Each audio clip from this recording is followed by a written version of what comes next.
আলহামদুলিল্লাহ, পবিত্র মায়ের রমজানের শুভেচ্ছা। সৌদি ধর্ম মন্ত্রণালয় থেকে ইতিমধ্যে ঘোষণা দিয়ে দিয়েছে, সামনে এই যে বড় হজ, যারা বড় হজ করতে চাচ্ছেন তাদের জন্য এই মুহূর্তে আপনারা চাইলে রেজিস্ট্রেশন করতে পারবেন। রেজিস্ট্রেশন সার্ভিস কিন্তু চালু করে দিয়েছে। তবে এই বছর বেশ কিছু শর্ত দিয়েছে।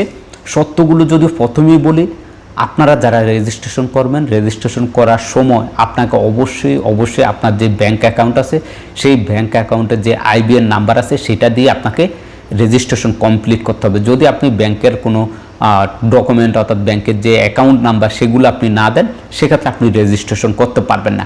আমাদের যে সকল প্রবাসীরা আছেন যারা চাচ্ছেন এই বড় হজে অংশগ্রহণ করতে, তাদের জন্য একটি সত্য জুড়ে দেওয়া হয়েছে এখন থেকে, অর্থাৎ এই যে সামনে বড় হজ, এই বড় হজে যদি আপনি অংশগ্রহণ করতে চান সেক্ষেত্রে অবশ্যই আপনার বৈধ ইকামা থাকতে হবে, অর্থাৎ আপনার ইকামার মেয়াদ থাকতে হবে। যদি কারো ইকামার মেয়াদ না থাকে সেক্ষেত্রে আপনি চাইলেও কিন্তু রেজিস্ট্রেশন করতে পারবেন না বড় হজের জন্য।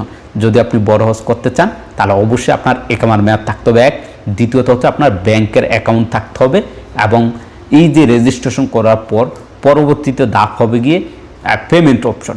তবে বর্তমানে সরকারের পক্ষ থেকেও কিন্তু খরচটা কত হবে এটা ঘোষণা করে না এখন পর্যন্ত, বা সৌদি আরবের যে গণমাধ্যমগুলো সেই গণমাধ্যমও কিন্তু এখন পর্যন্ত কোনো ধরনের নিউজ প্রচার করে নাই বা ঘোষণা দেয় নাই সরকারের পক্ষ থেকে যে কয়টি প্যাকেজ থাকবে, প্রতিবারের মতো 3টি প্যাকেজ থাকবে না এবার আরও ভিন্ন, বা সর্বনিম্ন প্যাকেজের রেট কত, সর্বোচ্চ প্যাকেজের রেট কত, বা কত টাকা খরচ, সে বিষয়ে এখন পর্যন্ত সরকারের পক্ষ থেকে কোনো কিছু ঘোষণা করা হয়নি।